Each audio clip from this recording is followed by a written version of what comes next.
Hello friends, very good morning to all. Today I am going to teach you subject Hindi of standard 7. So let's start. Okay, so today is our poem number 5, Hind देश के निवासी. देखो यहाँ पे आपको एक poem दी हुई है भारत माता के रिलेटेड, तो हम यहाँ पे पोएम पढ़ेंगे. चलो. हिंद देश के निवासी सभी जन एक है, रंग रूप वेश भाषा चाहे अनेक है. कवि यहाँ पे क्या कह रहे हैं कि हम हिंद में मतलब कि भारत देश के निवासी जो हम सब साथ में मिलजुल कर रहते हैं और एक दूसरे में एकता रखते हैं. भले ही हमारा रंग रूप, हमारी भाषा, हमारे कपड़े सब अलग अलग हो, लेकिन हम में एकता बनी रहती है.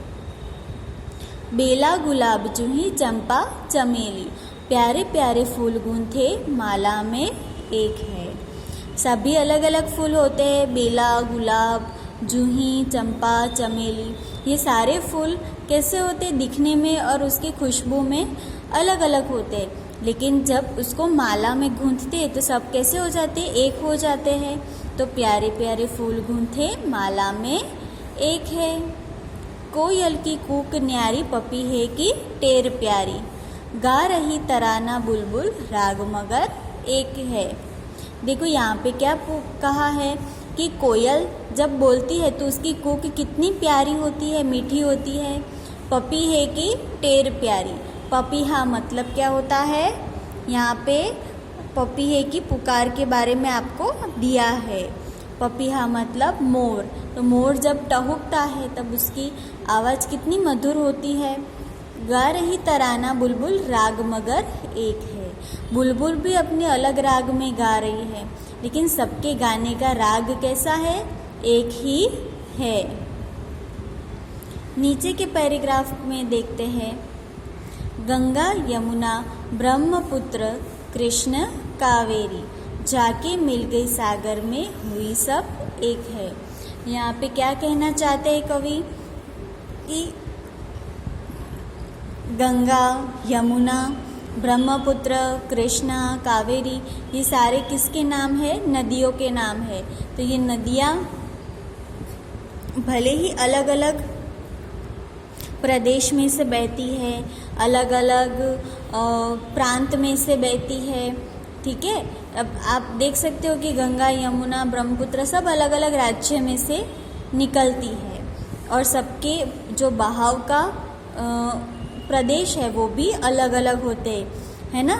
तो ये सारी नदियाँ अलग अलग प्रदेश में से निकलती है, अलग अलग उसके बहाव है, लेकिन जाके मिल गई सागर में हुई सब एक है. सब जाके कहाँ पे मिलती है, बड़े से समंदर में, बड़े से सागर में जाके वो मिलती है. तो सागर में जाके तो सारी नदियाँ एक ही हो जाती है ना, कि वहाँ पे तो किसी का पानी ऐसा अलग अलग नहीं होता कि गंगा का पानी अलग, कावेरी का पानी अलग ऐसा. तो यहाँ पे क्या दिया है आपको, एकता के बारे में कवि आपको समझा रहे हैं कि भले ही सारी नदियों का पानी अलग अलग है, सारी नदियाँ अलग अलग प्रांत से निकलती है, लेकिन जब वो जाके सागर में मिल जाती है तब उसका पानी एक हो जाता है, सारी नदियाँ एक हो जाती है. धर्म है अनेक जिनका सार वही है, पंथ है निराले सबकी मंजिल तो एक है. ठीक है. यहाँ पे देखो कवि ने क्या कहा है, धर्म है अनेक जिनका सार वही है. सबके धर्म अलग अलग है, कोई हिंदू, कोई मुस्लिम, कोई सिख, कोई ईसाई. सारे धर्म कैसे होते हैं, अलग अलग होते हैं.